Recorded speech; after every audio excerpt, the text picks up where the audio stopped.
Do do do do do do do.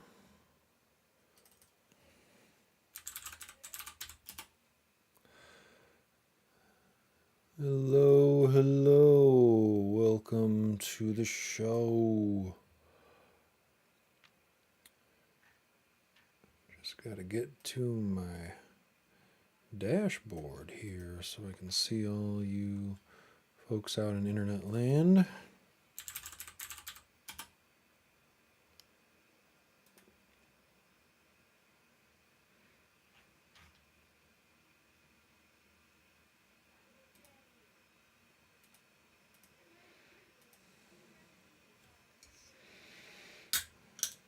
And we'll get started in a minute. Stream's alive, it looks like.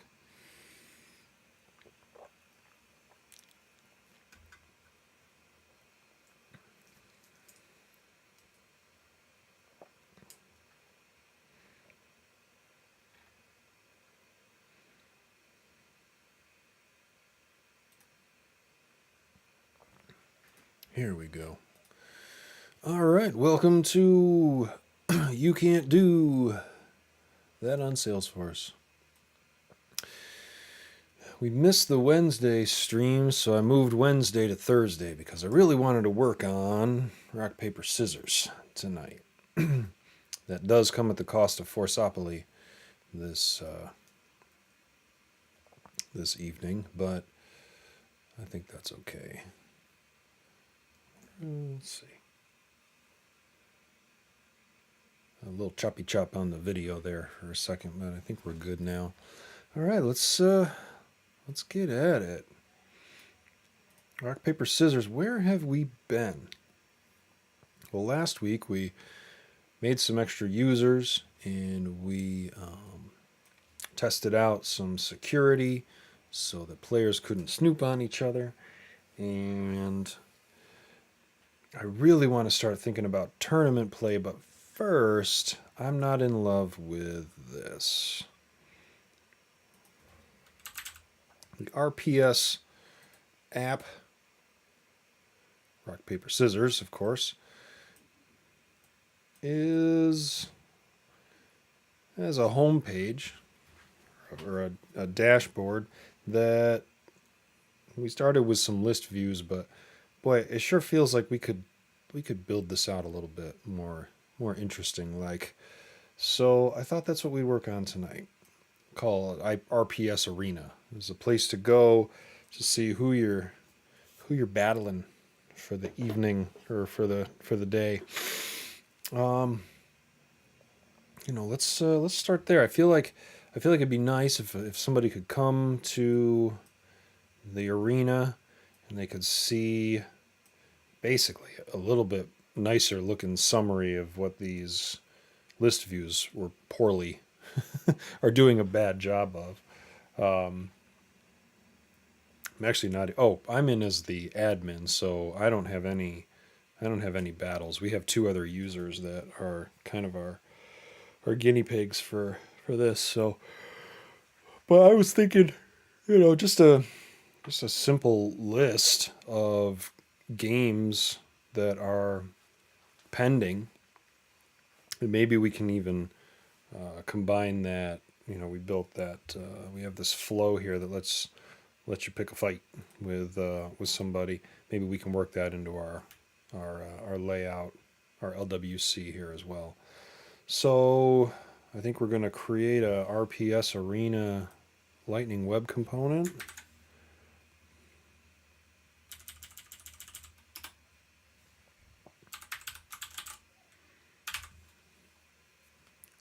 Start there. Put it where it belongs.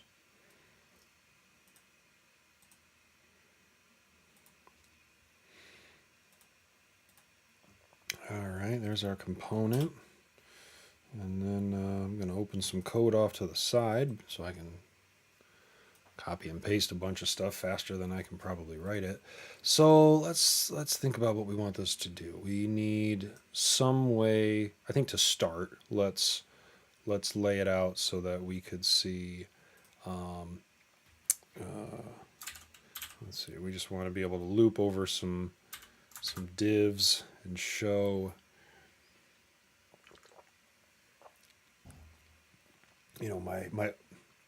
my upcoming, my outstanding battles, right? So what games are open? Who am I battling? So this is like my my RPS games, and then this is probably a loop of, let's see, what do we need to show? We want to show the opponent, maybe when it was created.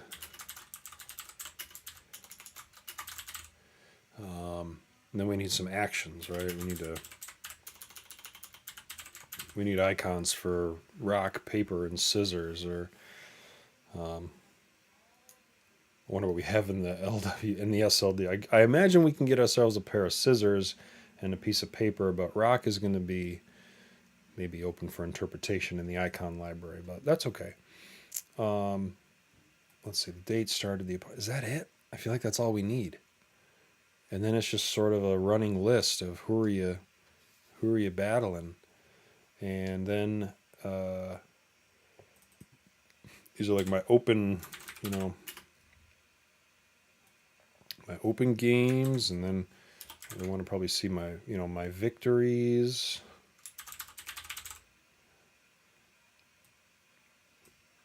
Maybe in this case we can show actions by player, my defeats, actions by player. What's the opposite of victor? If you're the victor, you're the loser. Seems like such a mean word to use. But okay, so some things like that we need to show. Well, let's get started. What do we need to know about?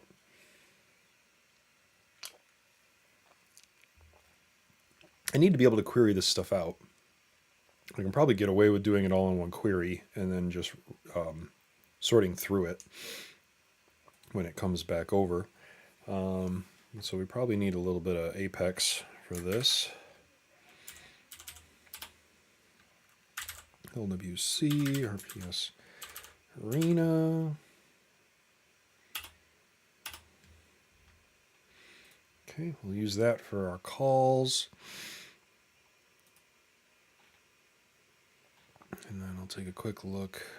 Like I said, I'm absolutely cheating and using some code from some other projects off to the side because, well, why not?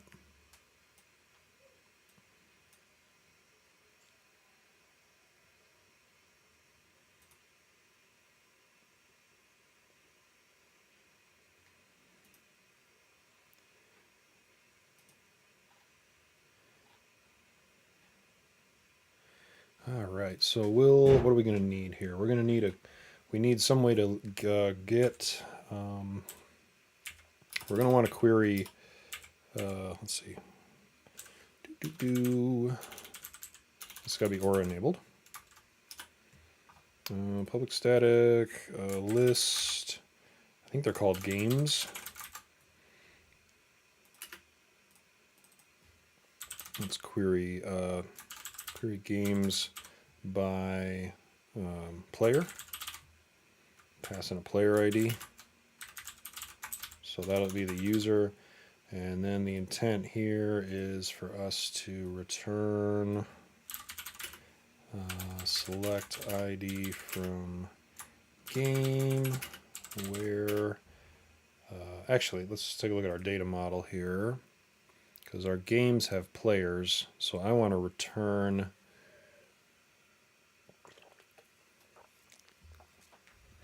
what do I want to return here?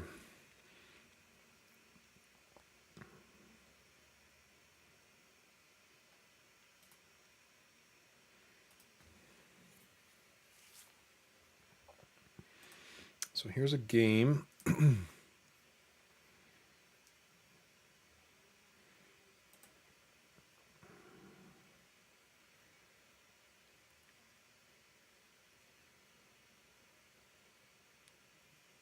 So this is a little bit interesting because we need, if I'm U2 here, I want to get the fact that I'm a player, so I can definitely, I can query that out. I can query ID from player where I think it's user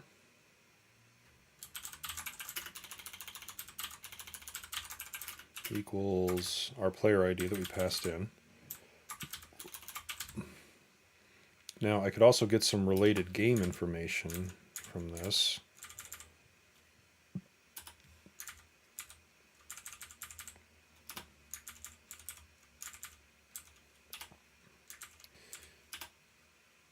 And that kind of works, but then I don't get the opponents right off the bat. So I think what I want is, I might have to do this in two. I might have to query twice. I think we're going to need to get the ID and then get the game. Right, really, we just want the game field from this first go. We don't care about the status offhand. But let's return. Let's get this in a list of player records. So we'll say this is players. Okay, so what I really want are the games that are associated with this. So because I'm going to select the data from the game, and then I'm going to select I want to do this ultimately. Instead of talking about it, let's just type it. I want to get the games. So we're going to select something. ID from game where ID equals, and we're going to create game IDs. So we're going to loop over these results, get the games, and then requery. So in this, I'll do a subquery, which will be select ID user name from players. Then probably some other stuff from the game itself. So created date, status, I think we've got out there. Let's take a look at our game and see what we've got here. Status completed. We know the player has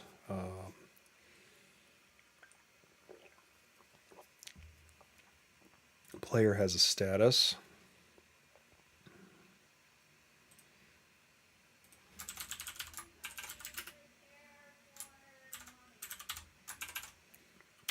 Let's grab the move that was played. All right, so two-step process. We're going to get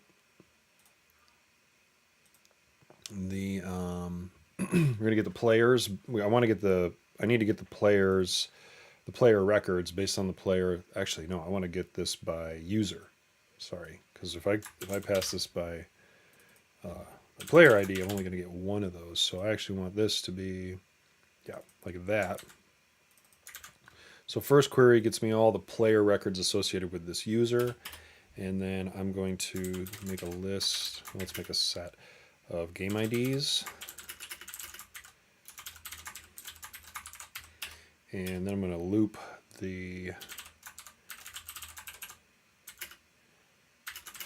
let's loop our players so we can get those unique set IDs, or game IDs, sorry. And p.game. Okay. Got all of our games, and now we can go back and request games with related players.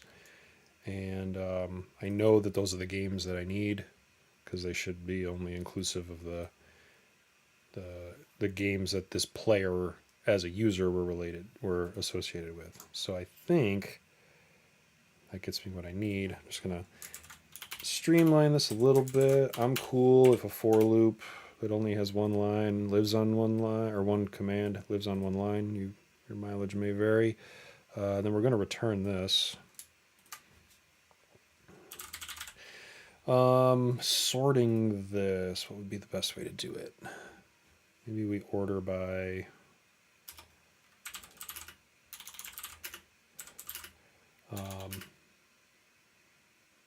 I guess let's order by status, and that should be a custom field reference. And created date.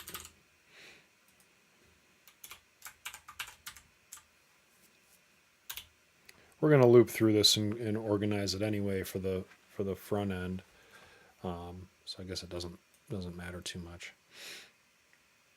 Keep feeling like the video is locking up.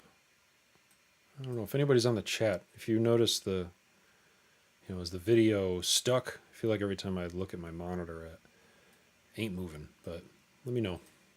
It looks good in OBS. It doesn't look so good on the monitor. Anyway, let's see. Okay, return, select status. We need that. These are the games. We're going to order by status and created date. Let's see how that does. And that should be the start to what we need here. So this will let us get the information we need.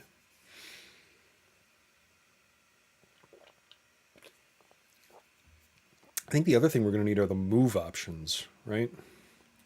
So maybe we query out the moves.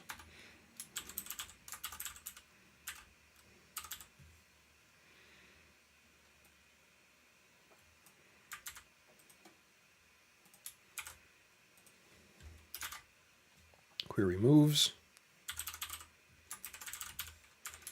Only 3 of them, but let's get those out.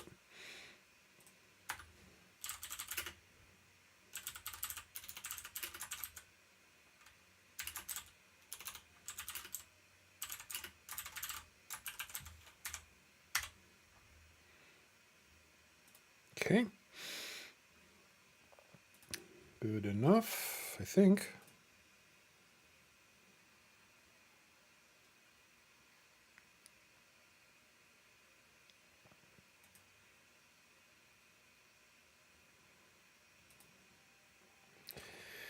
Outcomes, I think we'll just evaluate on the server.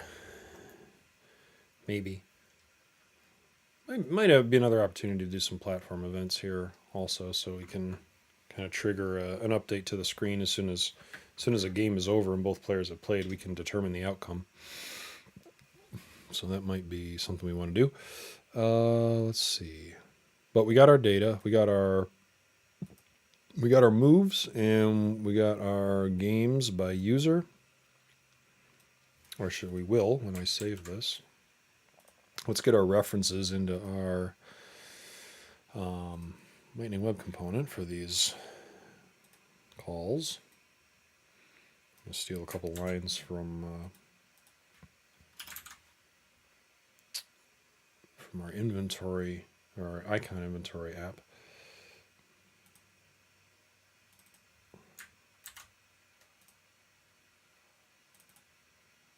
So legal conversion. Oh, I must have copied and pasted the wrong thing. Yep.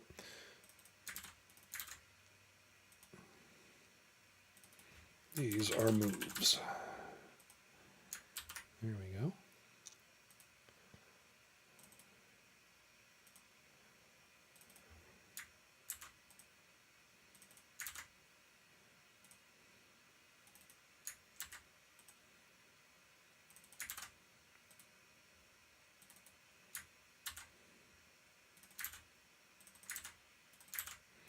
All right. Are we gonna need to pass anything in here? Well, we need the record ID of the. We're gonna need to know the current user.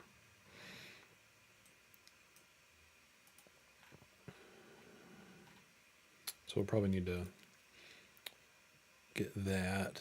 I can't remember how to do that.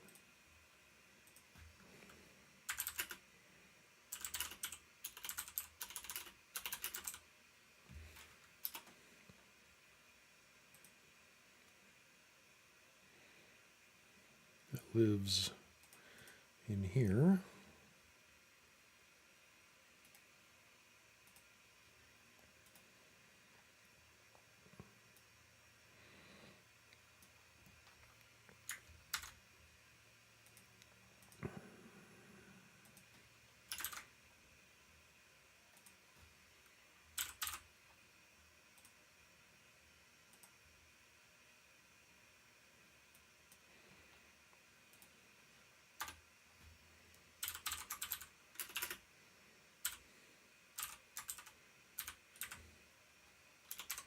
Let's call this get user ID so I don't get confused with two.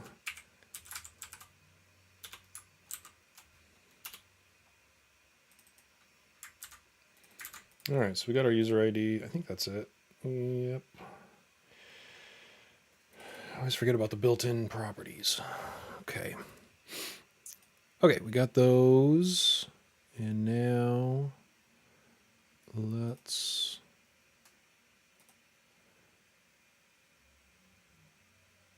grab our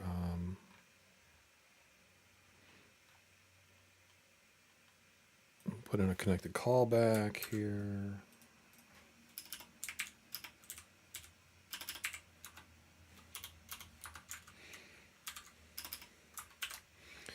And we'll initialize. I always like to throw my starter stuff in its own async function. So this one is enormous.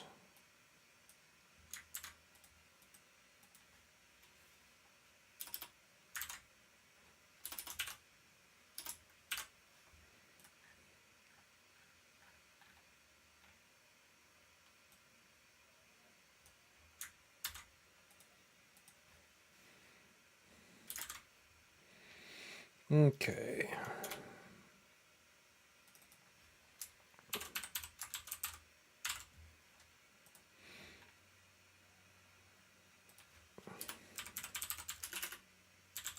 All right, the usual suspects we got in place now.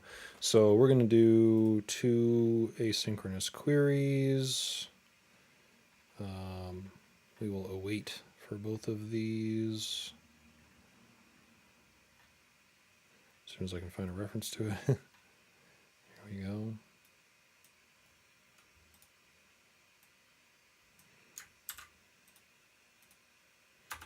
We just need to get the, so we got our moves, right? So let's make a moves, this dot moves, query out the moves. We don't have to pass anything there.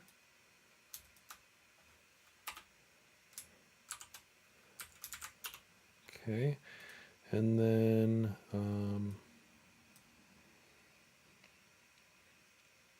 let's get games.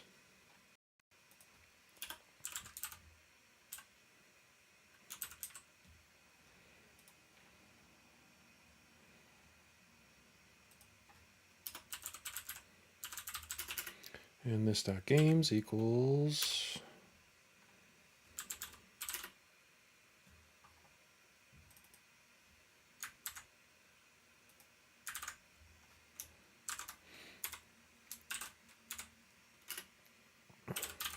and here we pass the user ID.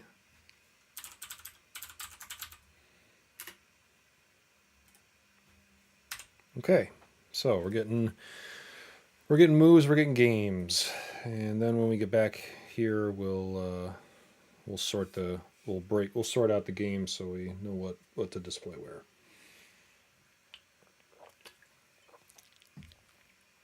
First, let's make sure this is working, like getting us something back. We need to expose. We need to do the usual metadata hustle on this.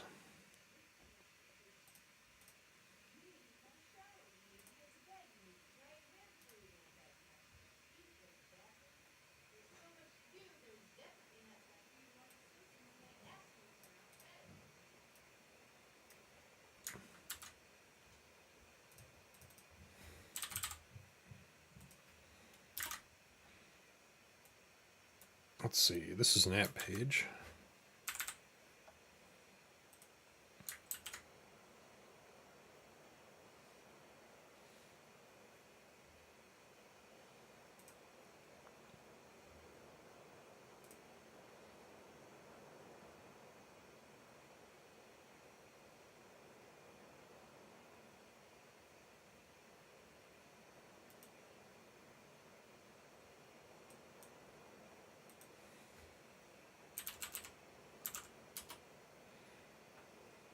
All right, that one's saved. Let's save the HTML.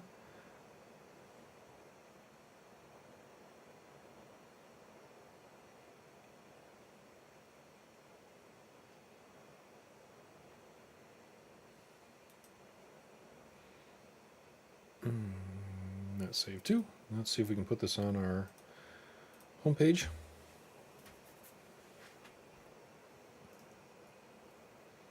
Going to pretty much clear off all of these list views too.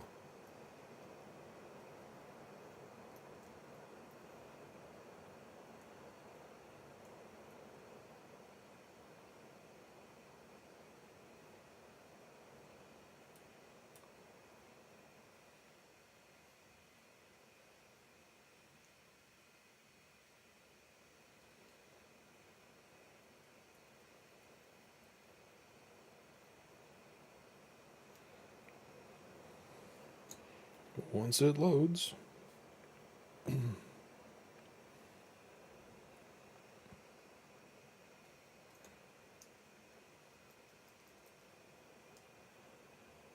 Okay, so long list views.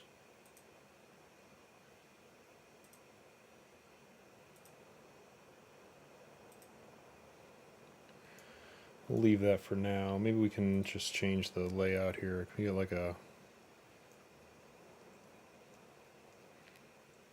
Yeah, we'll do header left sidebar so we can leave our create game in there.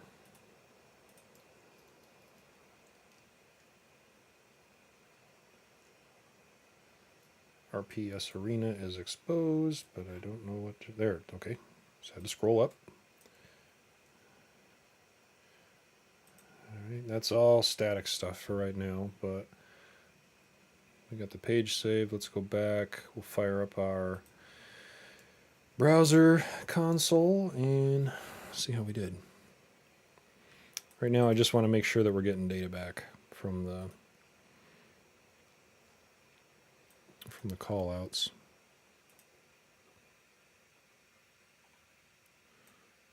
It looks like the answer is yes. I'm going to refresh and just do a quick debug on the... Oh, do we have browser? I don't know if we have lightning debugging set up in here. We haven't built any lightning yet in this org.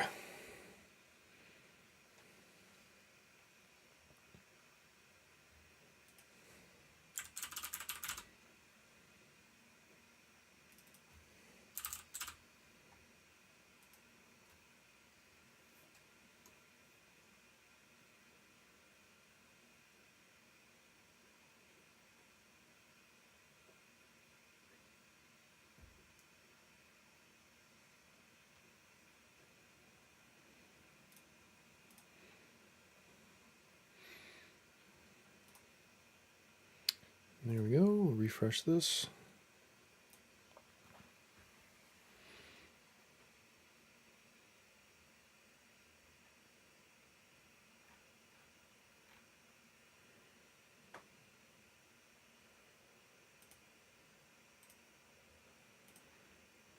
One more time.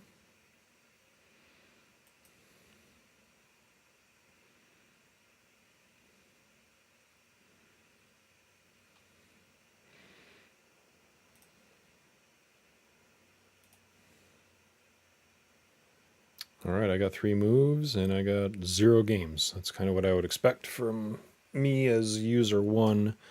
Doesn't have any games associated, so good. We'll use those moves later for when it's time, when there's a game that needs to be played. Okay. All right, so we got what we need to get started. Now let's sort this game data.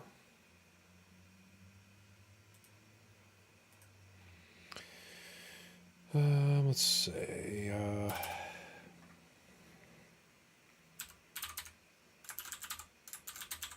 make a method that does that. So let's have pending games, 1 games, lost games. Now these are already, I might take, well, I guess it doesn't matter. These are sorted by status and then by And actually, let's make all these empty arrays for right now. Status and date.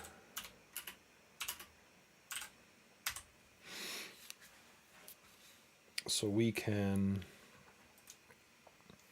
we need to add taunting. You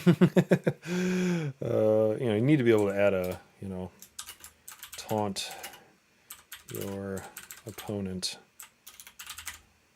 backlog. So we're going to sort or loop through this.games.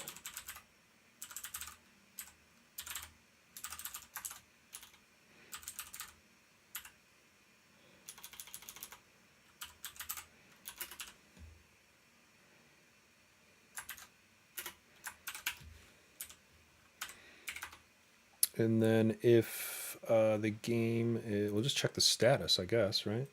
Let's just double check the available statuses on a game.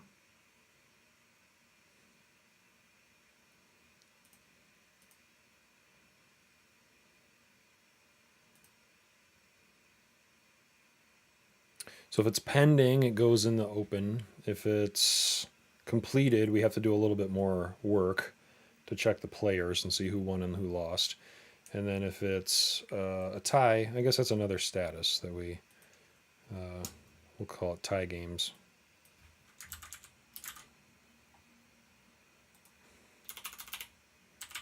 Okay, so we'll sift through here. I guess we could just do a switch, right? Maybe.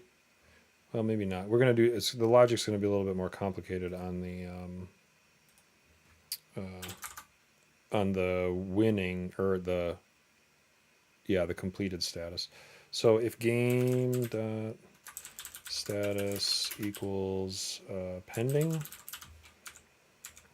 then we'll push that on to pending games.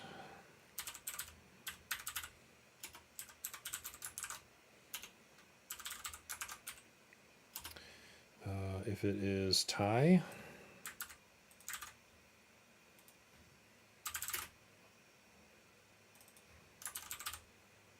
is it tied? Tie, okay. If it's a tie, we'll put that on tie games, or tied games. Oh, tie games. I keep wanting to say tied, but it's just tie.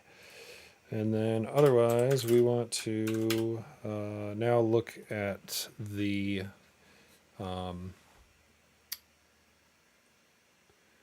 want to find, I think what we could do is just do a find, right? And let's say let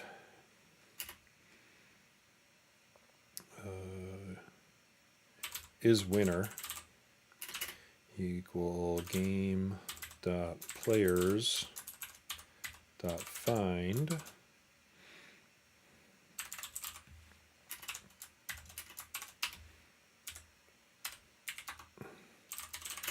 return player dot user equals this dot user ID and player dot status equals winner. Right. So if this comes back with a basically if is winner is undefined, or is not undefined, it's not undefined, then that means we found a record that was the current user winning. And then we will, so we'll put that into the winner. Got one too many, got a little carried away with the equal signs there. So we'll add that one to the won games.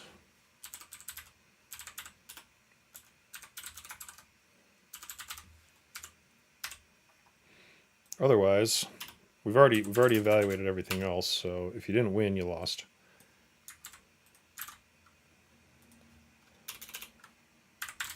Okay, there we go. So now we've got 4.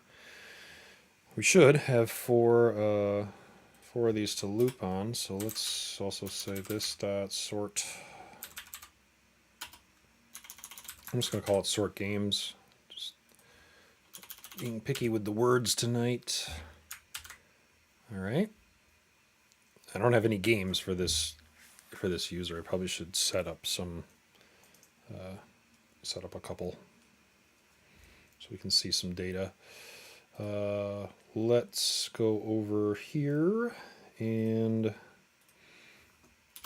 let's do a couple of templates.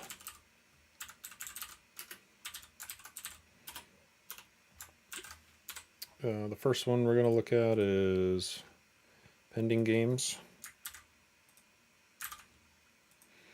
So if we have some, let's render something for that.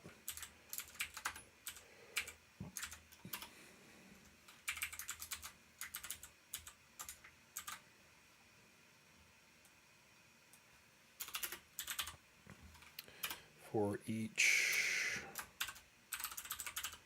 pending games, for item equals game, do stuff.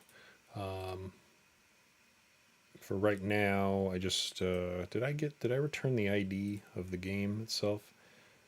Just want to print something here so we can see it in action. Put that in a div. We'll do something. We'll make this look a little nicer. But that is pending games, and then let's do won games. My victories.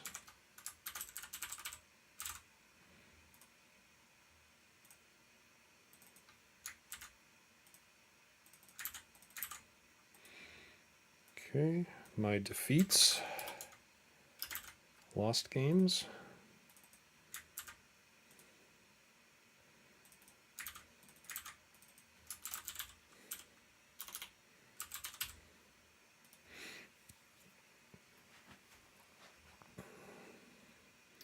And my ties.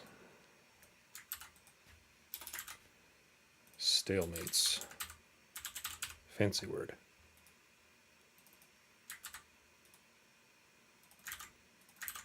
Okay, that should do. I'll keep this around. It's kind of my world's worst requirements, right in line.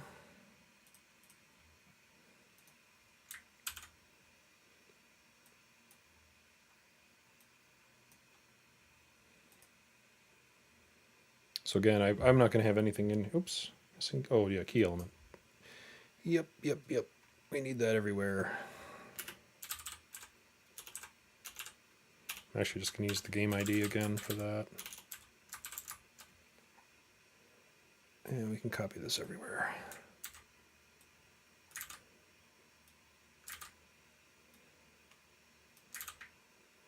Okay.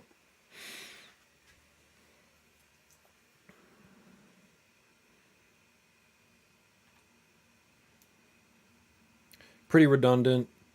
Probably could be a component unto itself each time, but we'll see how far down the abstraction rabbit hole we need to go based on some of the functionality we add over time.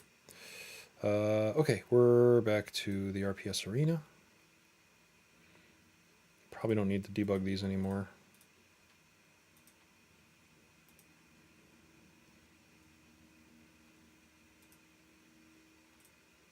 Did I save changes? Yes, I did. So let's refresh this.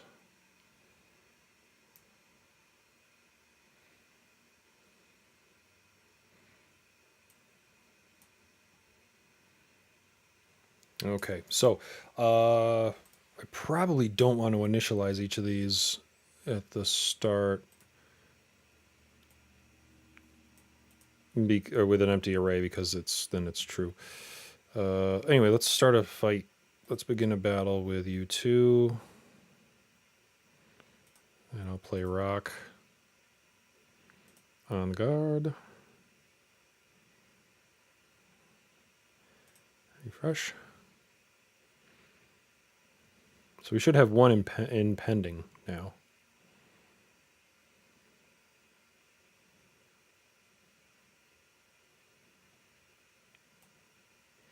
We should, but we don't. Let's get our debugger back out.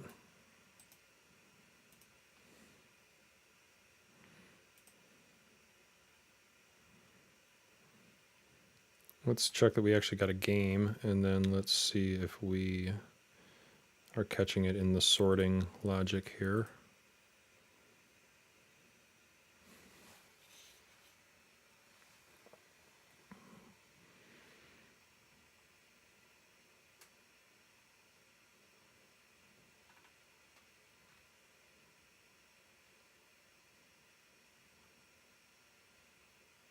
Okay, I do have a game, and its status is pending.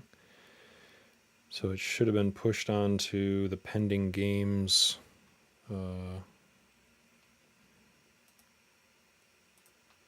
And we do have that here, so maybe it just needed to catch up.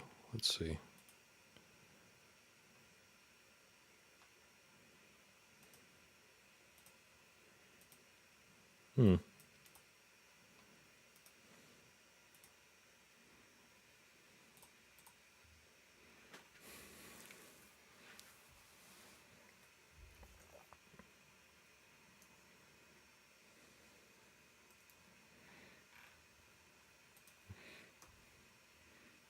Oh, hey. Hello, my name is. Yeah, we're just picking up from last week. We're still we're still building rock paper scissors. Now we're building some UI for the front end. And I'm sitting here scratching my head, wondering what I did wrong here with my with my data. Pending games push game. That's what should be happening. Unless it's erroring out because I had, maybe it's because I had a, whatchamacallit, syntax error in there.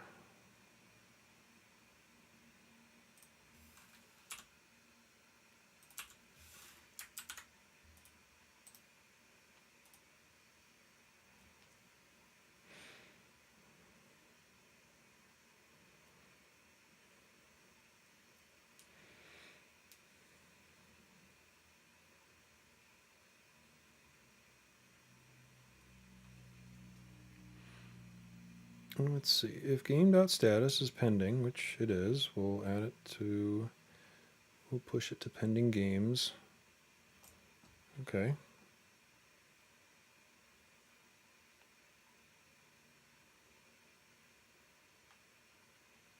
And that's our only game we're dealing with, right? Yeah.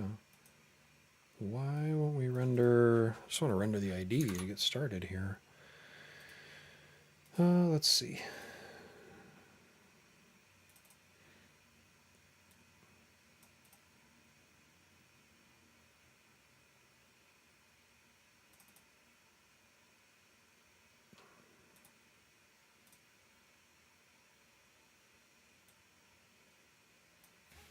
Stop pending games, stop push.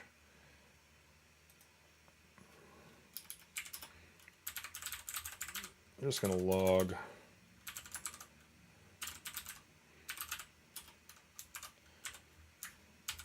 pending games because this is silly.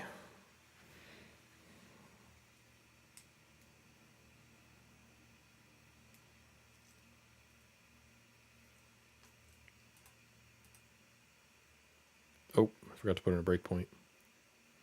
I guess that doesn't matter. We'll just log it.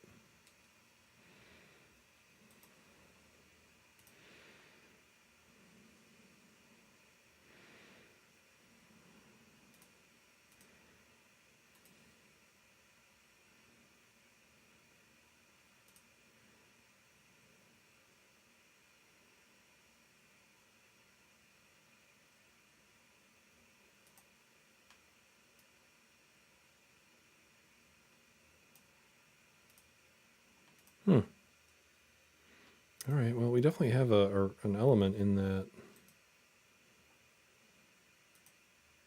You know what? I think because we need to track. I forgot these are arrays, and objects don't automatically track even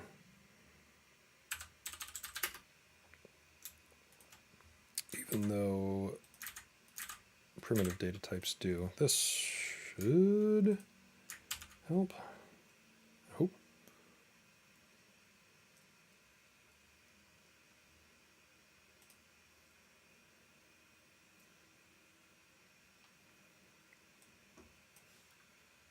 Also, let's not.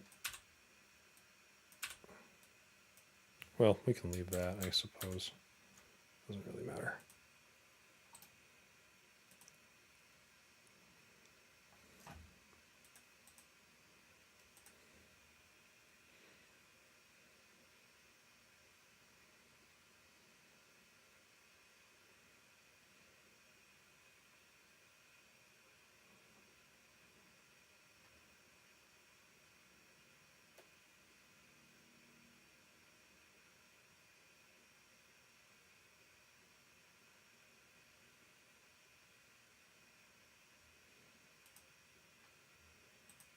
There we go. Okay. Now we're cooking. We got some stuff showing up. Okay, so I should have a pending.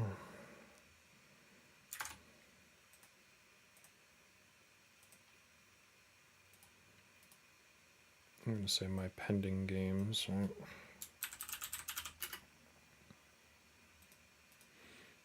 Okay, so now that we've got that, we can. What do we want to render? We want to show the opponent's name and the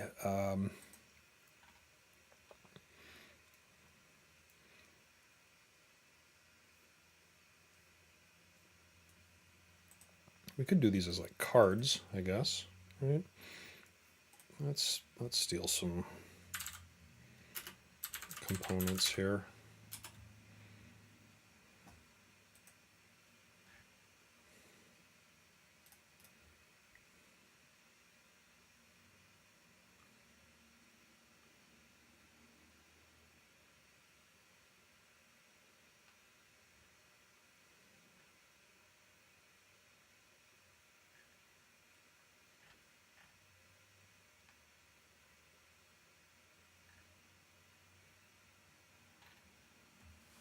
Let's see, what could we make this look like?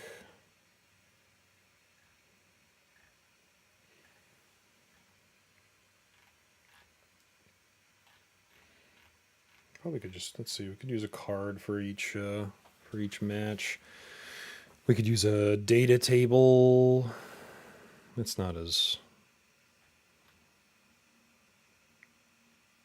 yeah, data table's not as nice. I don't know if you can do, probably gets way more complicated than it's worth also. So maybe a card probably would be fine.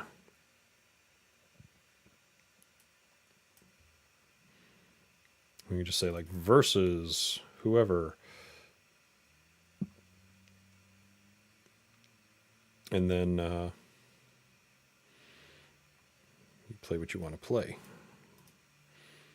Narrow card, custom card. Fancy. Okay. We'll just use, we can use this to start. Probably should put a grid in there too. Why do I do this? I don't know. I just like playing with the. I just like playing with Salesforce, man. And I can't. My day job is to run a company that builds apps on Salesforce, but I don't actually get to do a lot of building anymore because other people that are better than me build probably faster than I do.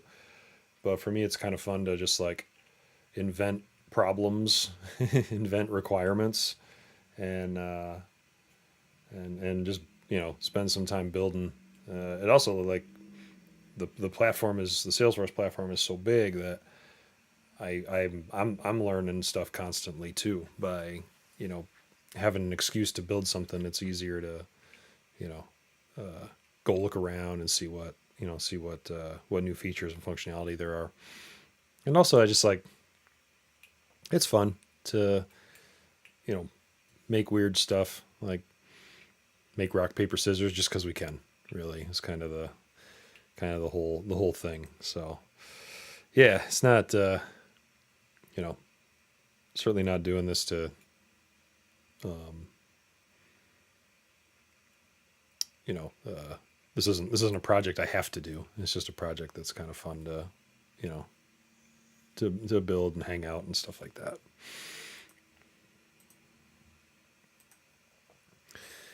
All right, we need a grid. Let's build a grid.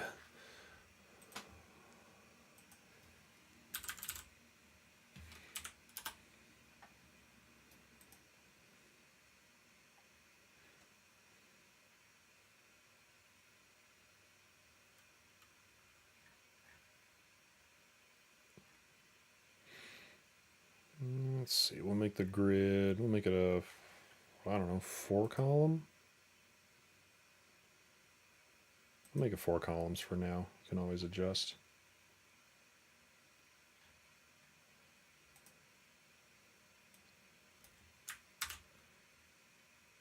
All right. So each of these will be.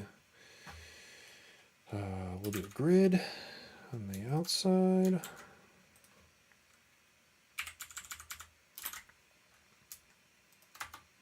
And then we'll do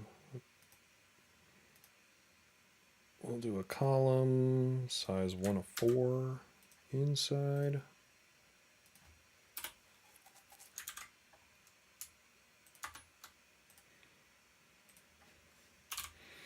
And we'll put our card in here.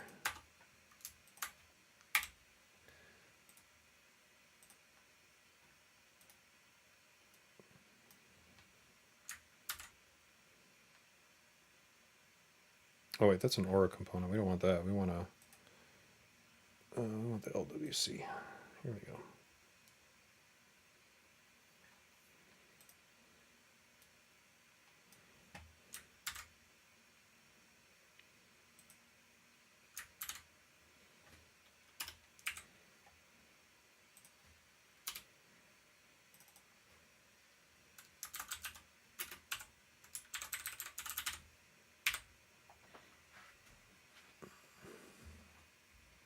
I'm trying to make a maze in PowerPoint.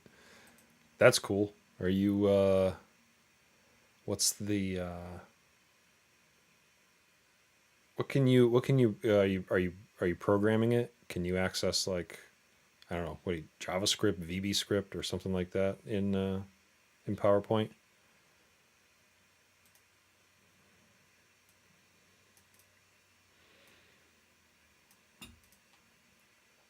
All right.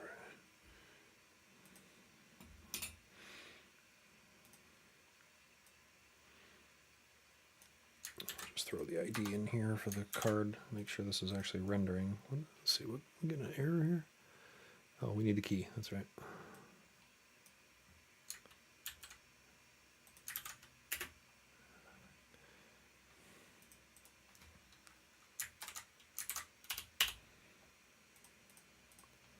All right, so that should give us a card UI for each game. In this case, the pending games in this section. Oh, use your mouse as the player. Gotcha.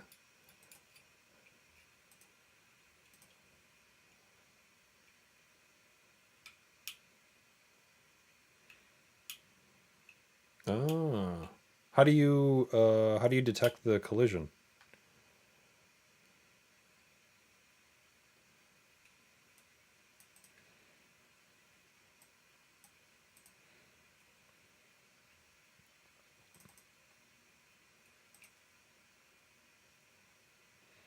Okay, so pending games versus, we need to show the opponent there. I have a feeling that we're gonna probably need to do a little It'd probably be easiest to do some data structure in when we first get the games back. We can render the opponent's name like a little bit higher up. My alternative would be to like do some kind of goofy loop logic in here, but I would rather just have this as a property.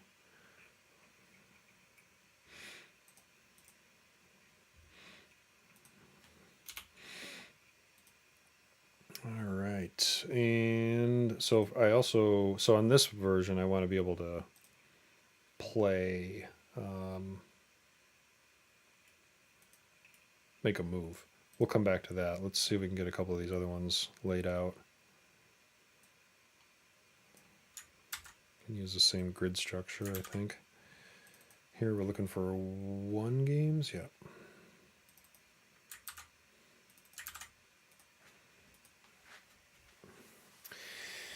And so these are all look like victories. Is there a...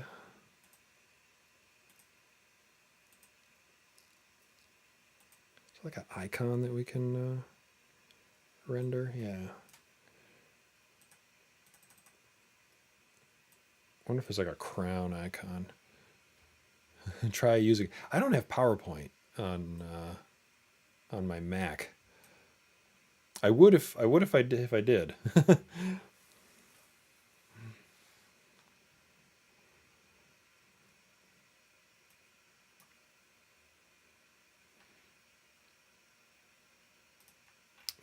Let's go check our icons here.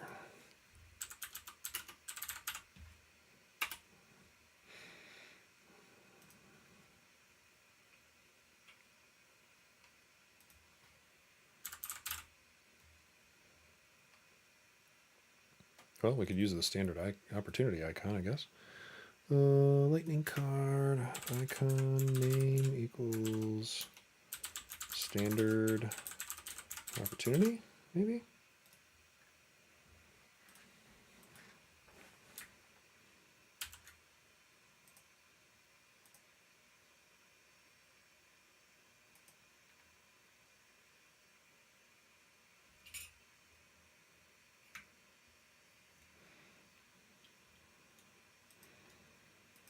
The free version is still Turing complete. You just have to download the app. Maybe another time. I don't know. Will it? I don't. Will it work on a Mac?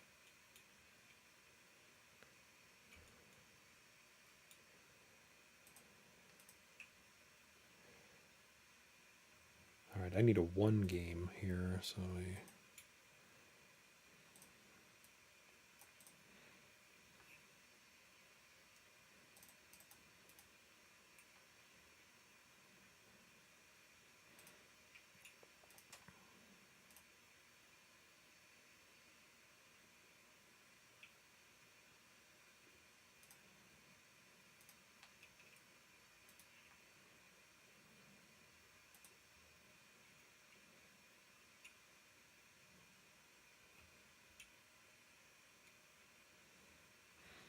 All right, there's 2 pending games. And let's see, what else can we... Maybe we don't end up using a card. Maybe we just render our own box and make it look the way we want it to. I'd like to get... Let's see, I can log in as one of those other users. Let's do this data structure thing real quick over here. So for each game, we're going to...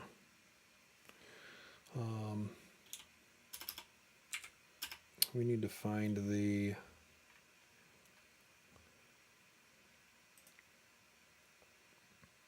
Really, we can do this up there again. We can say opponent. Let's let opponent equal games.players.find.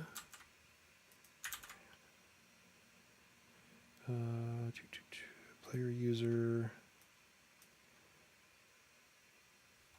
does not equal. It's not user ID.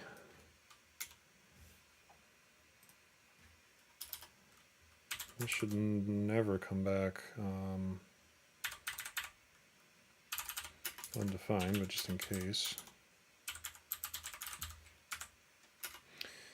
We'll set game, we'll just create our own. How can you find that and try to battle you? I mean, it's in it. There's a, do I have a log? I have users, but I don't think I created logins for them. Hang on a second. Let me see if I did. Problem is I don't have a lot of UI built out yet. That's what we're working on now. You could use the Salesforce always has these standard views, so you can come in and see, these are the games that are pending and whatnot. But it's kind of ugly. And so that's what we're going to just build a little faster, easier front end for these games. So kind of working through that right now. But by next week, I'm pretty confident that we would be able to share some access and get some other people in to play for sure. It's actually a great call, man. I never even thought like, oh hey, you're on the stream, you want to play? Come on in. Let's have a very intense round of rock paper scissors. So I'll do that for next week. I'll get users set up and actually you'll be able to come into this front end that I've got up here and actually do stuff with it. Hopefully by the end of today, in the next hour or so, we'll get this doing a few things. All right, let's see. We were got lost there. So we're gonna kind of pull the opponent out of the game, make it easier to access, and that's game.opponent. So let's not opponent. Okay, so now we should have an opponent property that we can drop in our title. Let me make let's see. Let's also add make a game opponent title, or maybe card title. Game.card title equals versus game.opponent what do we have? User name. Okay. And then this will be game.card title. Oh, that'll be up here.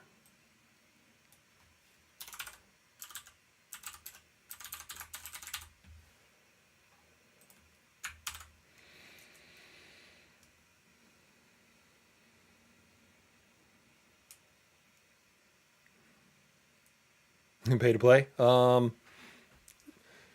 Outside of these free versions of Salesforce usually costs money, and it's kind of expensive. But I could put a donation box at the on the page, and I'm always I'll take a couple bucks, no questions asked. It is free, with the free version of that we're building on though.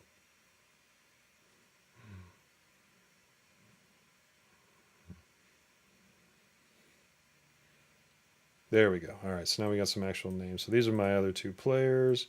I probably should show.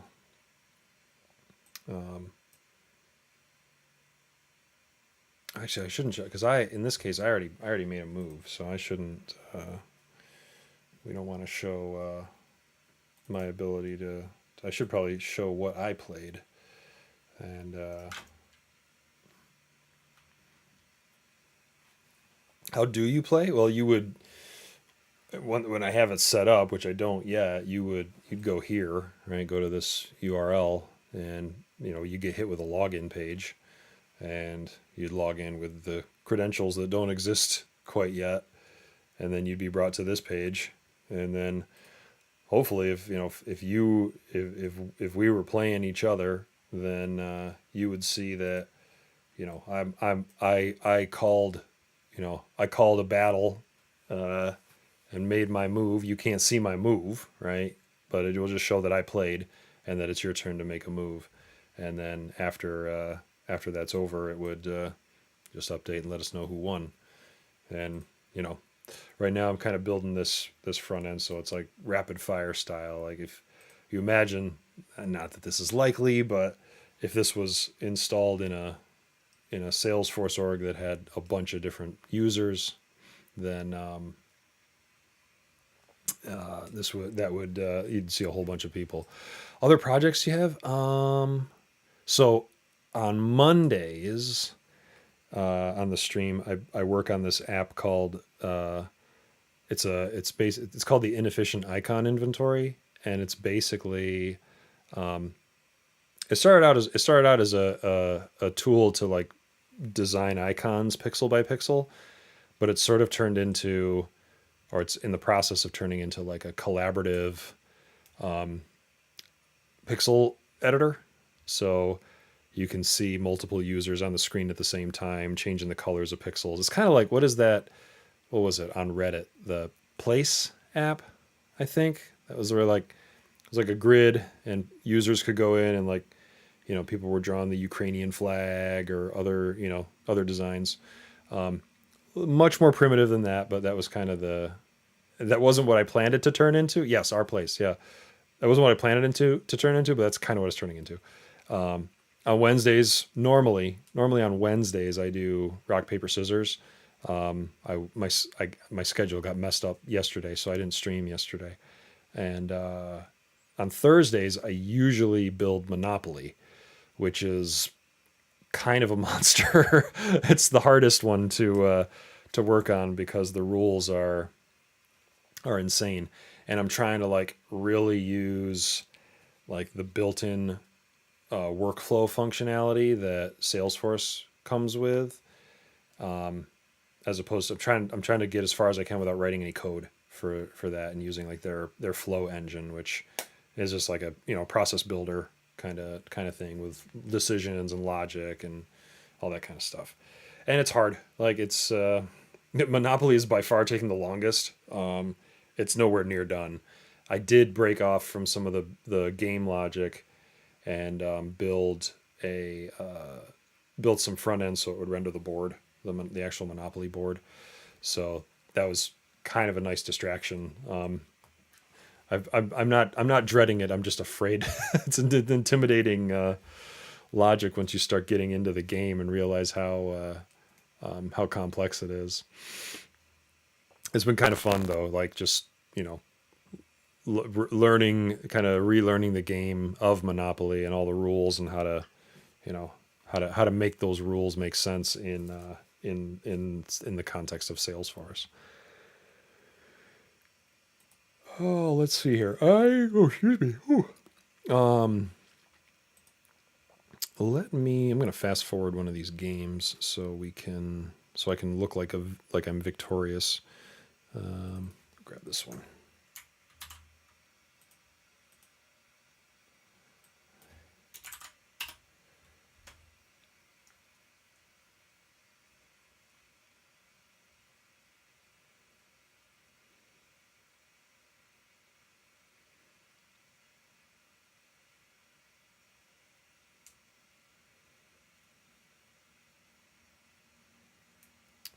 Okay,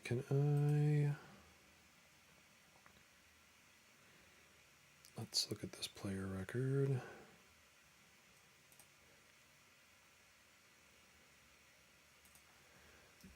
I think I can just insert, kind of short circuit this. We'll put, what did I pick for this game?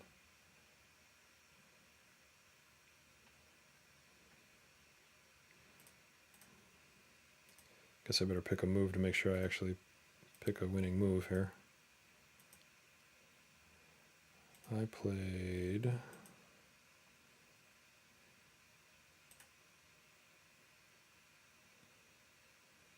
rock. Okay.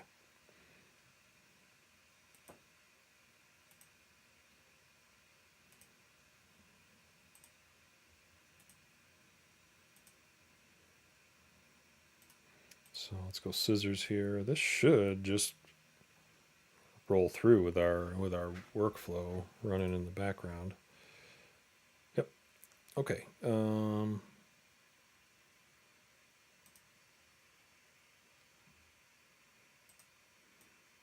Encase me / trust. That sounds like a risky click.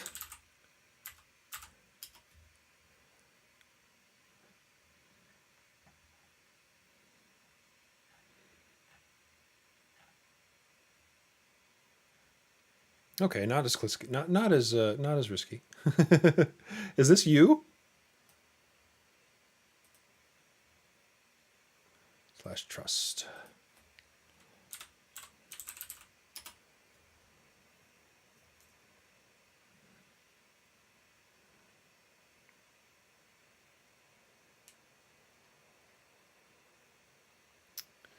Let me bring this up on screen. Let's see. What is this?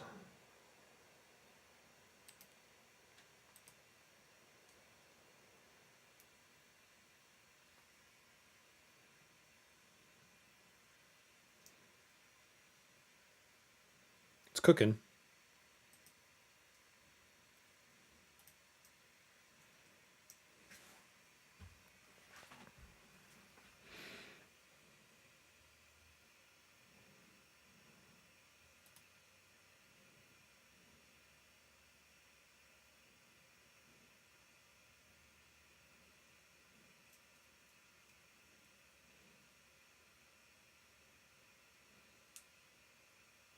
Here we go. Educational. During World War I, peace broke out. Oh, I remember hearing about this, yeah. The strict orders to not chillax. The British and German soldiers left their trenches, crossed no man's land, and gathered to bury their dead, exchange gifts, and play games. Meanwhile, it's 2017. The West has been at peace for decades, and wow, we suck at trust. Surveys show over the past 40 years, fewer and fewer people say they trust each other. So here's our puzzle. Why? I think the stream's not helping, but my computer is not the sauciest at this stuff. So it might be running a little slow. Why even in peacetime do friends become enemies, and why even in war times do enemies become friends? I think game theory can help explain our epidemic of distrust and how we can fix it. So to understand all this, let's play a game. You have one choice. In front of you is a machine. If you put a coin in the machine, the other player gets 3 coins, and vice versa. This sounds fascinating. You can both either choose to cooperate, put in a coin, or cheat. Don't put in a coin. Let's say the other player cheats and doesn't put in a coin. What should you do? Well, I'm a hopeless nice guy, so I'm still going to cooperate. Alas, turning the other cheek just gets you slapped. If you cooperate and they cheat, you lose a coin while they gain 3. However, if you both cheat, neither of you gain or lose anything. Score 0 for 0. Therefore, you should cheat. But let's say the other player cooperates and puts in a coin. What should you do now? This is real. This is me, like, I want to do the right thing, which probably means I'm not going to win. So I'm going to cooperate. Sure, it seems like the right thing to do, or is it? Because if you both cooperate, you both give up a coin to gain 3. 2 plus 2. But if you cheat and they cooperate, you gain 3 coins at their cost of 1. Therefore, you should still cheat. And that's our dilemma. Trust is nice, but it can let others take advantage of you or shoot you as you come by unarmed out of a trench. Sometimes distrust is rational, but now what happens if we play this game more than once? Let's play for real. You'll be playing against 5 different opponents, each with their own game strategy. With each opponent, you'll play anywhere between 3 to 7 rounds. You won't know in advance when the last round is. Can you trust them, or rather, can they trust you? First, pick your first real move. Choose wisely. I'm going with cooperate. Okay, we both got 2. Do I go again? Okay.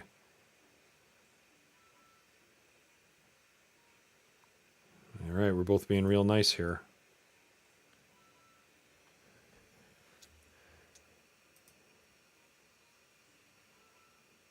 I guess we're both just going to mirror each other.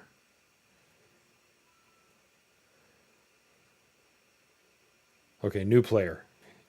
Different strategy because he has a different hat on. I like the hats. The hats are definitely just adding to the flavor here. I'm gonna keep cooperating. Okay, he cheated and got 3. Does he always cheat? Yes, he does. Well, I'm just gonna keep playing dumb here.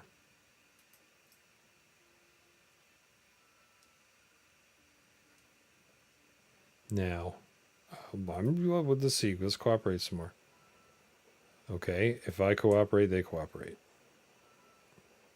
If I cheat, must be they always cooperate. Yes. Now, I bet this guy's going to mix it up.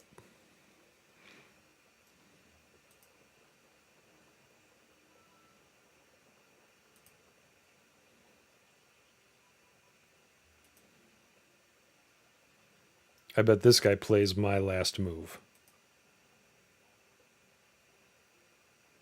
What was that last one? Oh, I see. If we both cheat, then nothing happens. Right. This is Sherlock Holmes. Let's see. Is he a trusting guy? I don't know.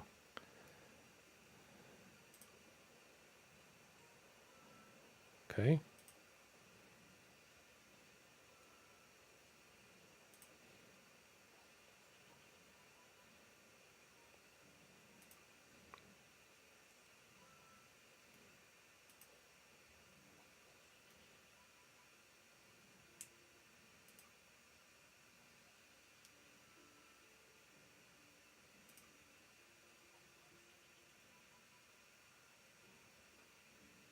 And total score is 37, which ain't bad. Lowest and highest possible scores are 7 and 49. So who were these strange characters?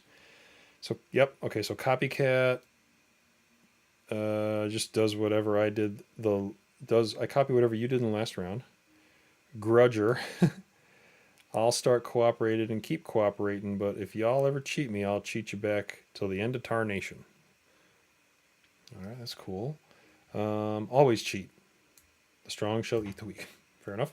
Always cooperate. Let's be best friends. Detective. First, I analyze you. I start, cooperate, cheat, cooperate, cooperate. If you cheat back, I act like Copycat. If you never cheat back, I act like always cheat. Oh. Elementary Watson? Yes, he was. He did have Sherlock Holmes. Now, what if these characters were to play against each other? It's tournament time.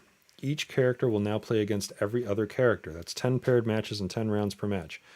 Who do you think will get the highest total score? Think carefully about it. I'm going with Detective. I think he's got a strategy that hangs on top of someone else's strategies, other strategies. So let's try him. Place my bet on Detective. Let's go through the matches one by one. Let's see. So Copycat lost to always cheat. Copycat lost to always cooperate. Okay. Oh, wait. Was it tied? You may be skeptical about that Christmas truce story. Surely that was just a fluke. Copycat versus Grudger. Looks like another tie. The truce was dramatic, but there was neither unique nor unusual. Copycat versus Detective. I see. Okay, these are cumulative. I gotcha. Not every trench joined in the piece, but it was pretty widespread. Many front lines came up with the idea independently, and again, despite specific strict orders not to. Huh.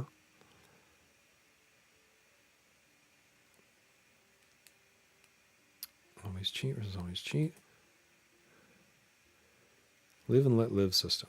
You don't shoot me, I don't shoot you.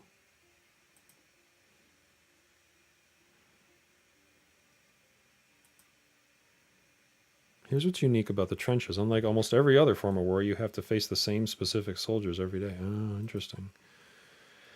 It's a repeated game, and that makes all the difference. The winner is Copycat. Darn, my detective guess was wrong. Copycat goes by many names: the golden rule, reciprocal altruism, tit for tat, or live and let live. That's why peace could emerge in the trenches of World War II. Oh, very cool. What if we play multiple tournaments? Now let's let our population of players evolve over time. It's a 3-step dance. Play a tournament, eliminate losers, reproduce winners. Okay. And repeat for as long as you'd like. Note that you don't have to wait for people to literally die. All right, let's do this. We start with the following population. We're going to do the tournament eliminate reproduce dance a dozen times, and let's make another bet. Who do you think will win the first tournament? Let's go with Copycat. Okay, do it. Okay, eliminate the bottom 5. Reproduce the top 5. All right. Copycat did not win, but at least they didn't do as bad as Always Cooperate. They got eaten up by Always Cheat. Let's try a few more rounds, okay? Eliminate the bottom 5. Top 5. Cheat is growing at the expense of Cooperate, okay? Play tournament. Eliminate bottom. Reproduce top. And now all the Always Cooperates are dead, but wait. Plot twist.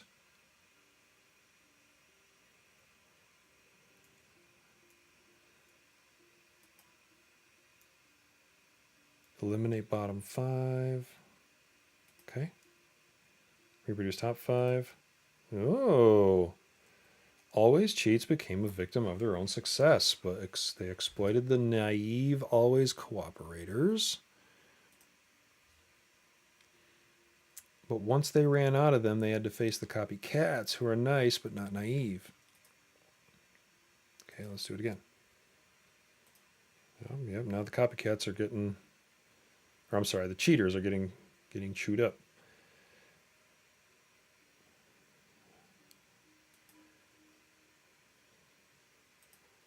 There it goes.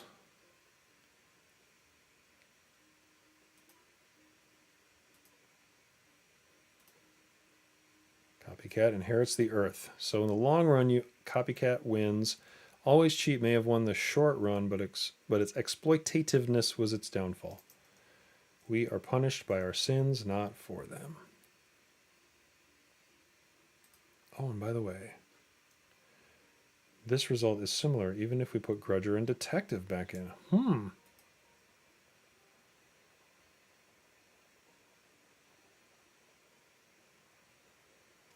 Sometimes a few grudges may stick around because when all the players except Grudger and Copycat are eliminated, the two tie. So it seems the math of game theory is telling us something. A copycat's philosophy, do unto others as you'd have them do unto you, may be not just a moral truth, but also a mathematical truth. Uh-oh, there's a problem.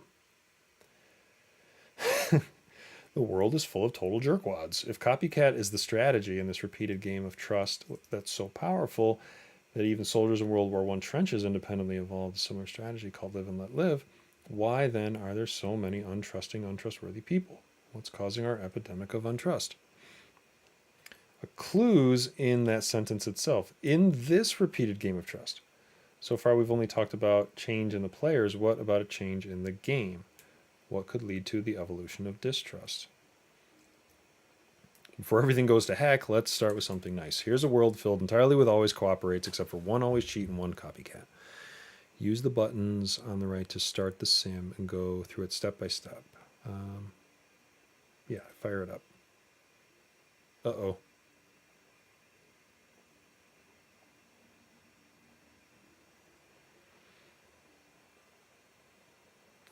Oh, I guess okay. Stop. Play, I don't know, 20 rounds? Let's see.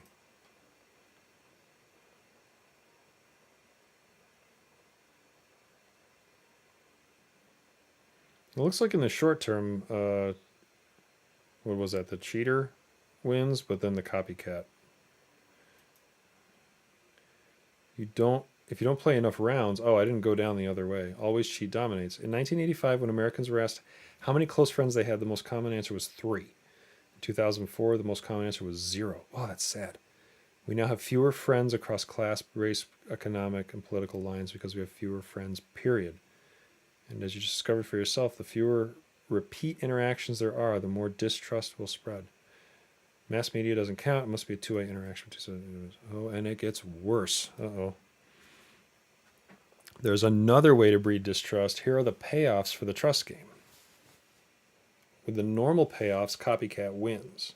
But now, change the both cooperate reward from +1 to +2. I'm sorry, from +2 to +1. Then click start. Okay, so we can adjust these. Got it. Even though +1 is still more than punishment for cheating, what happens?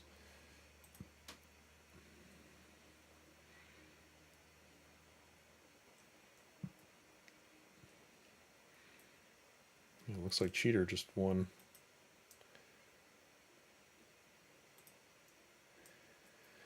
The same thing always happens with a lower win-win reward. Always cheat takes over. Can I teach you Japanese? No. No, I wish I knew Japanese. I don't know any Japanese. Let's see, zero-sum game. This is sadly the common belief that a gain for us must come to a loss of them, vice versa. Non-zero-sum game. This is when people make a hard effort to create a win-win solution, or at least avoid a lose-lose. Without the non-zero-sum game, trust cannot evolve. Speaking of which, let's now look at our third and final barrier to the evolution of trust. Mistakes. Okay. As cool as Copycat is, it has a huge fatal weakness. I haven't mentioned it. To understand the problem, let's say 2 copycats are playing against each other. Being nice players, they both try to cooperate. Normally, they just pay back to each other's kindness and sing kumbaya. But what if, while trying to reciprocate goodness... Oh no, mistakes, miscommunication, misinterpretations, accidents happen all the time. But if the other person doesn't think it was an accident, now they get mad or take advantage, right? The other player, being copycat, had to retaliate, and you, being a copycat as well, will also have to retaliate. So it's just going to seesaw back and forth here. These 2 copycats will spiral into an endless cycle of vengeance that started over a single mistake long ago. Tragic, but now there are other types of players who can deal with mistakes. Okay, new faces. Copy Kitten. I'm like Copycat, except I cheat back only after you cheat me twice in a row. After all, the first one could be a mistake. Simpleton. I try, start, cooperate if you cooperate back. I do same thing as last move, even if a mistake, if you cheat back. I do opposite thing. Okay. Random. Okay, he just does whatever he wants to do. All right. Let's see how these people play in the tournament.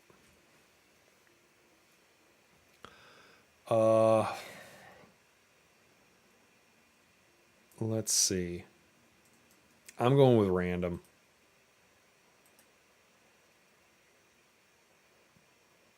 Nope. Simpleton. Simpleton is capable of exploiting always cooperate. They both start cooperating, but if Simpleton makes a mistake, since always cooperate never retaliates, it'll keep cheating them. Okay. Same thing as before, except instead of half always cooperate and half always cheat, it's much less forgiving, more hostile environment.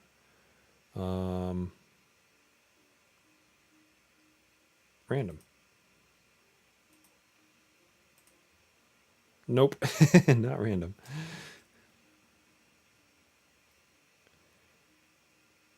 Copy Kitten wins this time. With an even meaner starting population, Copycat, a more forgiving version of Copycat was the most successful. In this case, a bit of miscommunication.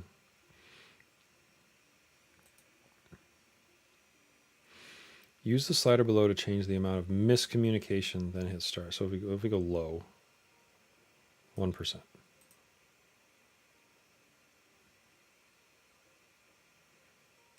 Okay, looks like Copycat wins.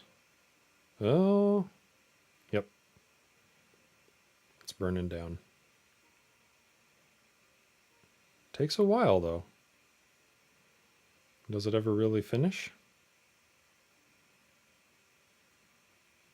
Feels like there's a chance a copycat could come back. All right, I'm going to move it up to 10.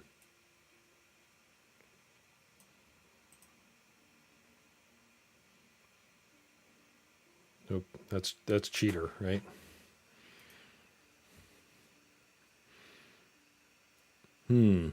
Interesting. This is why miscommunication is such an interesting barrier to trust. A little bit of it leads to forgiveness, but too much and it leads to widespread distrust.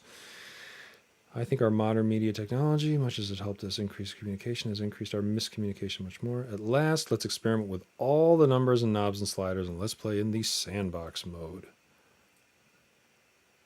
Okay, this is like... I'm not going to do a ton of this because it's a lot. Totally optional. Feel free to skip. Okay. 3 things we need for the evolution of trust. Repeat interactions.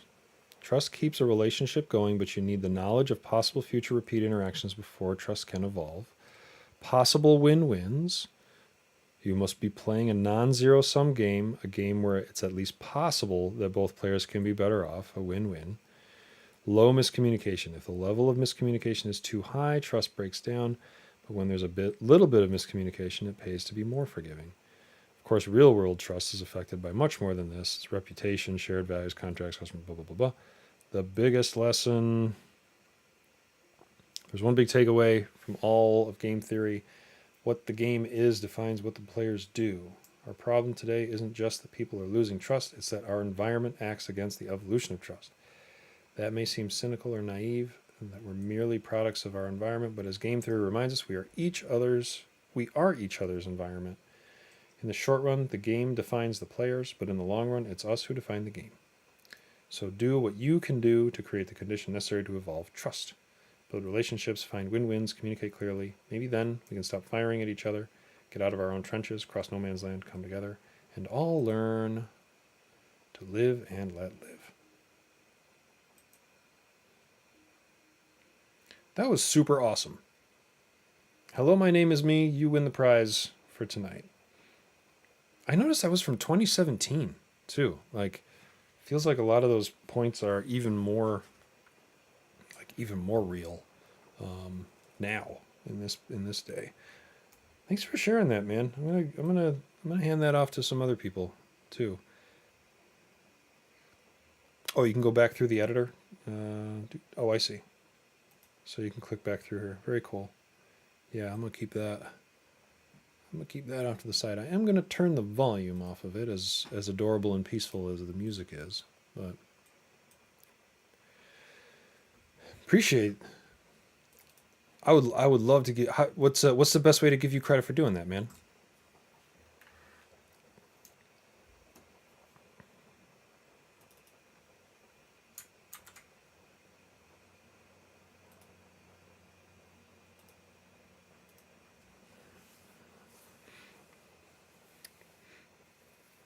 That was very cool. I will.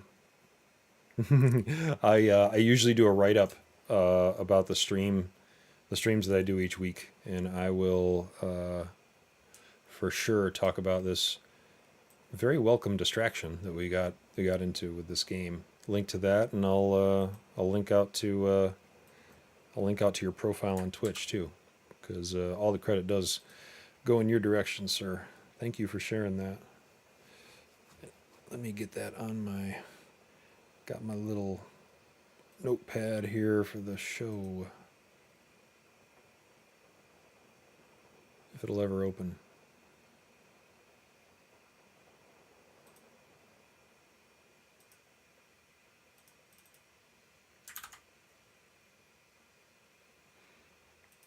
Make sure I don't lose this link too.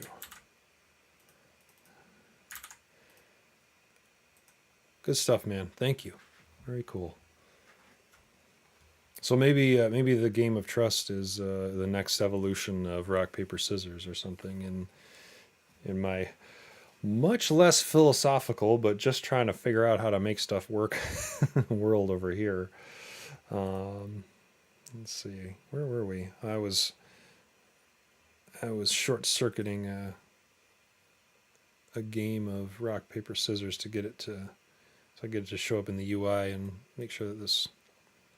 Do I know Japanese romaji? I do not. What is Japanese romaji?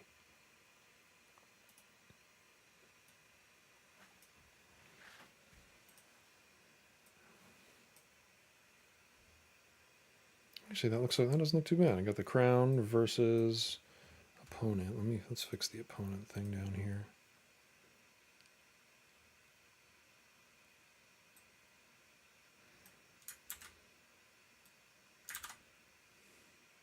Like konnichiwa. Oh, is konnichiwa? What's konnichiwa? Like hello, good morning.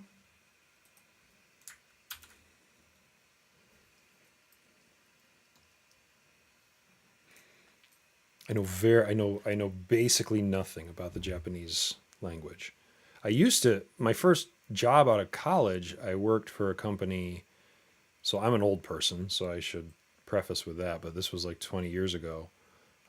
My first job out of college, I was a web developer, and one of the projects for the company was to translate their whole website into a bunch of different languages, including Japanese. I didn't learn any Japanese, but I got to work with some folks in Japan who obviously knew Japanese really well. And one of them was super nice. When the project was over, she sent me a letter written in English and in Japanese to see them side by side. It was like my one Japanese lesson in my entire life, but I thought that was super cool and really nice of her to do that. Romai is Japanese in the English. Romai is Japanese in the English language. Oh, I see. So the fact that you wrote out konnichiwa in English, but it's a Japanese word, is what romai, or is it romai or romaji?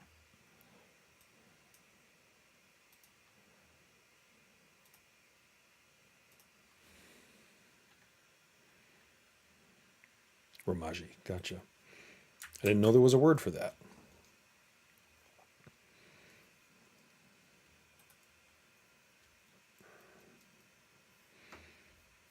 Got a stuck J key. I was fixing a laptop this week. Had a broken left shift key, and needless to say, I had a hard time capitalizing words. It made me realize how much I basically exclusively used the left shift key for for shifting and capitalizing and stuff. I had to try to use the right shift key, and I felt like I had nothing but thumbs on one hand. All right, let's see. How does this look? Man, refresh is slow.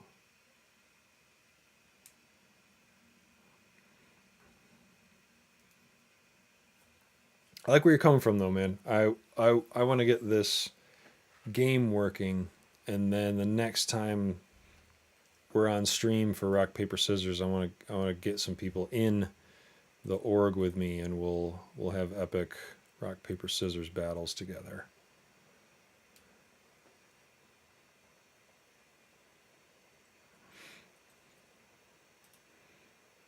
What did I just change?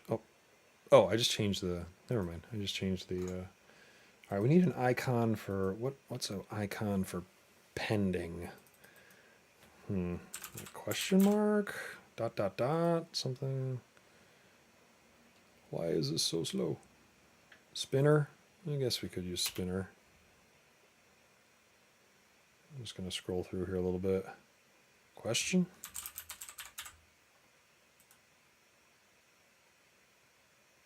Can't spell.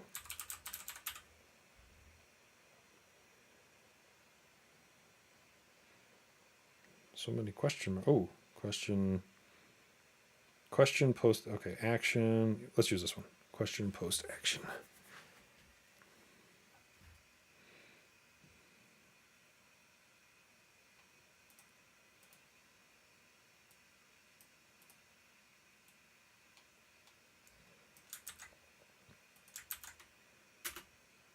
Or maybe like waiting. So waiting.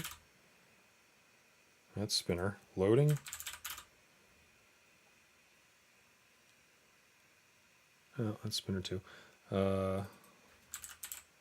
Question. That's what we wanted. Question post action. Interesting name.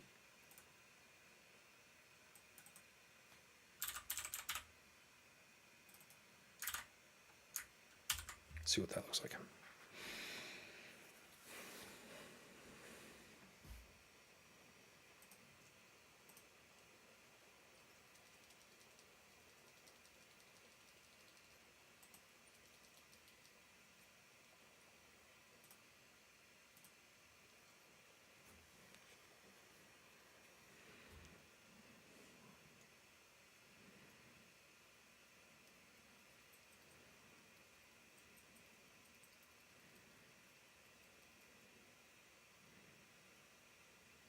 That is a giant icon. That is bigger than I wanted it to be. This nice size down here. How did they end up being different sizes? Well, that's okay. We'll leave it ugly for now, and we'll clean it up later. Okay, so we've got pending game. I've got a victory. We need like a no or a close or a first non-empty. This could be for tie also.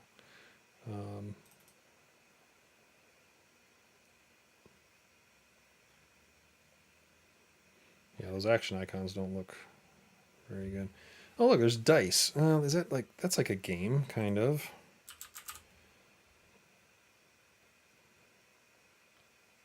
But it's not rock, paper, scissors, right? Do we have a paper?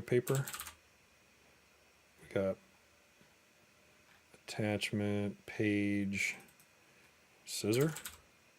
We got cut, rock, rocket.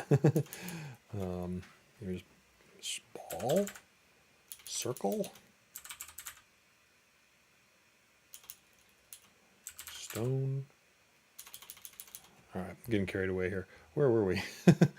I was looking at, what was it, close or no? Yeah. We'll use this for defeats.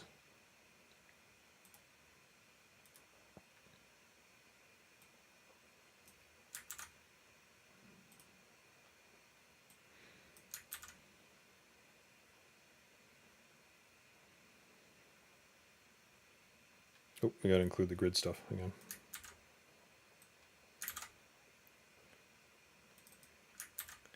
There's lost games, and that was standard first non-empty. Okay. All right, I got to go in and short circuit a game that makes me so I can lose one here. This is pending, so let's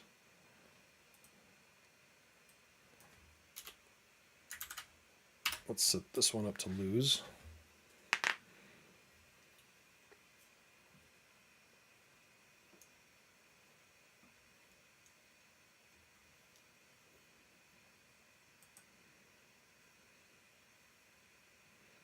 Okay, player one played what? Played paper, so the other player needs to play scissors to win.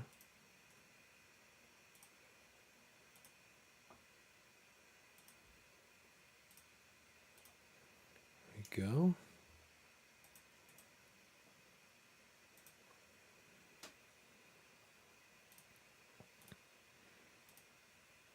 Okay, so now I have lost a match.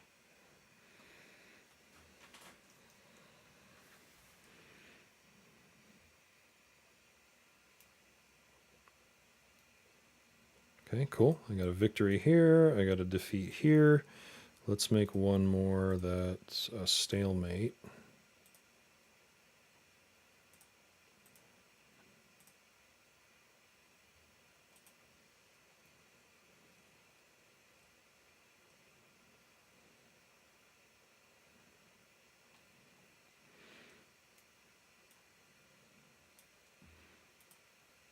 Let's see, is there anything else in the standard set that looks better than that giant question mark?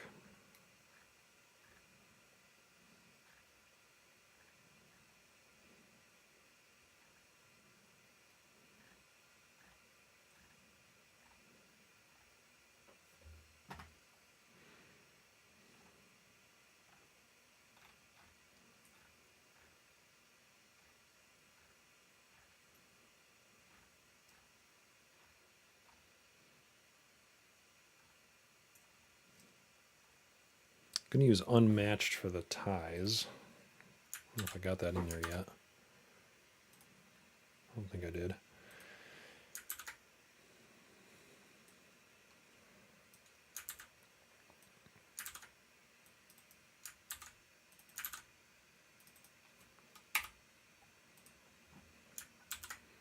All right, let's short circuit this game so we can get a stalemate.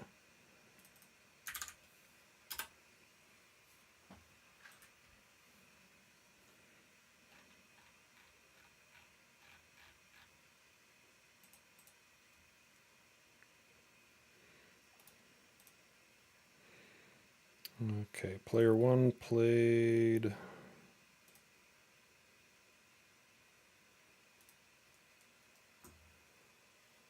Player one played rock, so let's go back and have player two play rock.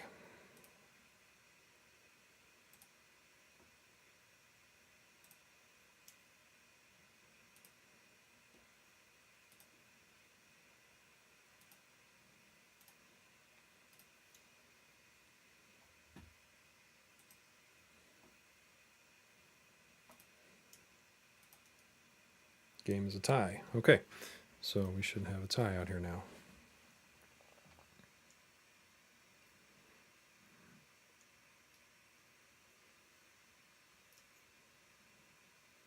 And we do. Okay.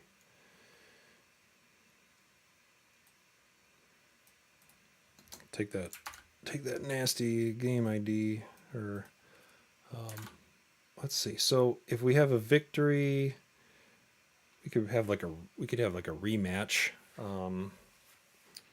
button on each of these.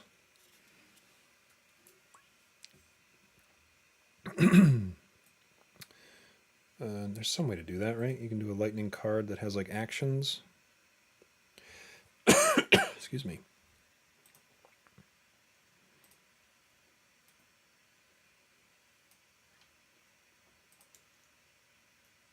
Yeah, slot actions.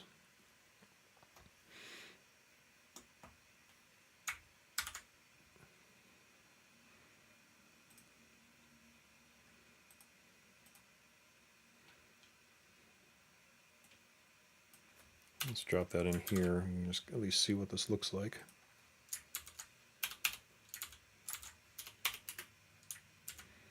We need like a repeat icon.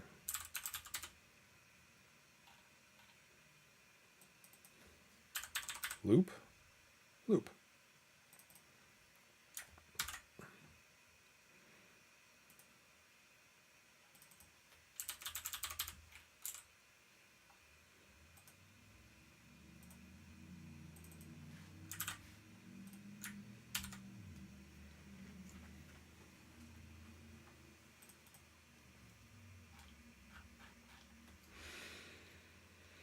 Let's see how that looks.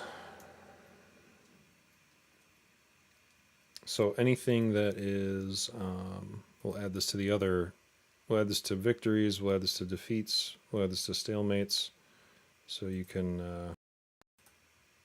have a rematch with your opponent. Do a real fast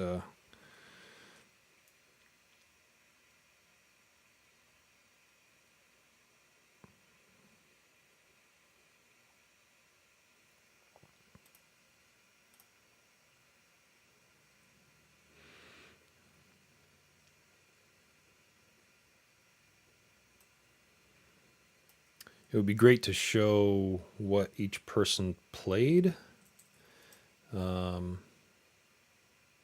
maybe we can fit that. Maybe we can fit that in the body somehow. I just want to see, like, rock beat scissors or what have you. This doesn't look exactly like I wanted it to. I feel like maybe this is a. I wonder if we could make this as like a button menu. So then you click on this, and then it drops down with rock paper scissors as your three options, and because we need to pick that as well. But it doesn't look bad. I'll throw that into the other two to get rid of the gross Salesforce ID that's in there.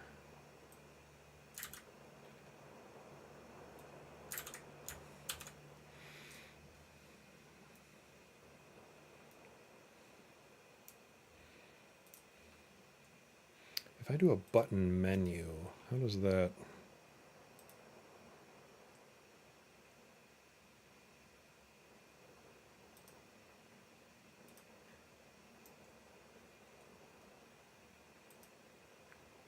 Okay. Simple button menu using icons.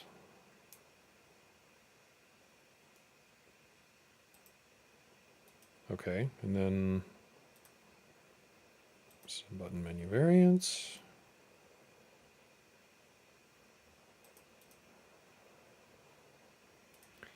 Borderless, border fill, border inverse. I wonder if I can put... What do you have to put inside of a button menu? Use lightning menu item components to specify the menu items for the button. Okay. And then what can I do with a lightning menu item? I'm on an icon kick here, so I wanna. I just realized I could just use emoji, right, for this stuff. I think. Oh, where are we? Okay, menu item. Yeah, we could put an icon on the menu item. Name of an icon display after the text of the menu item. Can you flip that? Prefix icon name. Okay. Display before the text of the menu item. So we could do that, or we could use some emoji, possibly. All right. So that, I think that might be nice. You hit replay, it drops down. You pick what you want your rematch to be, and then it fires up a new game right from there. It might be interesting. It's not super useful, but it might just be a fun, stupid game trick to be able to see what game spawned the rematch. So, like, if this game ID is 1, 2, 3, 4, 5, and I rematch, and now I've got 2, 3, 4, 5, 6 as the next game ID, it could see what the previous one was. So then you could do, maybe we can do some funky stuff with, like, the timeline of battles or something weird. In the meantime, let's make this look less ugly.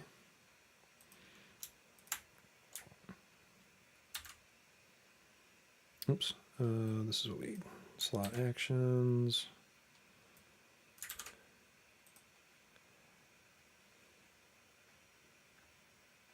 Okay.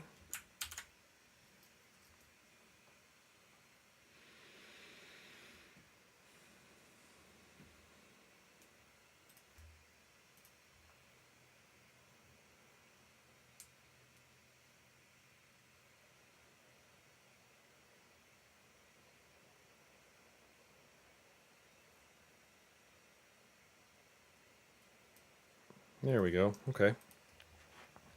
Clean up some of the fonts here a little bit, and we can set up the rematch feature. And then what I'd like to do is have a component here that in pending games you could just start one from here, which basically feeds off of, or lives off of this other flow that's out here that we could, just, it's got all the logic, so we can just pass it some parameters and be good to go. We just basically need need a quick way to pick who, and then pick what the move is. Same thing that this does basically. It would be nice to. I feel like platform events would be useful here again, because then we could see change occur. So I also think the taunting function has to is a must have.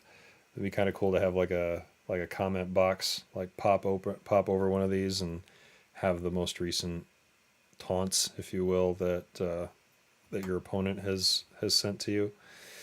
And maybe those can pop up in other ways in the browser as well. So yeah, I think like there's we got some stuff going on here, and we can keep building off of. So next week I will make it possible for us to log in, for other people to log in and play rock paper scissors as well. So probably do some work on this between now and the next show. Oh, excuse me. Between now and the next show to make that happen, make it a little easier to log in and see what's going on. And probably won't need this on the right hand or the left hand side either. So a simple start, but we're getting somewhere. Might make these a little bit wider. I want to show victory and defeat.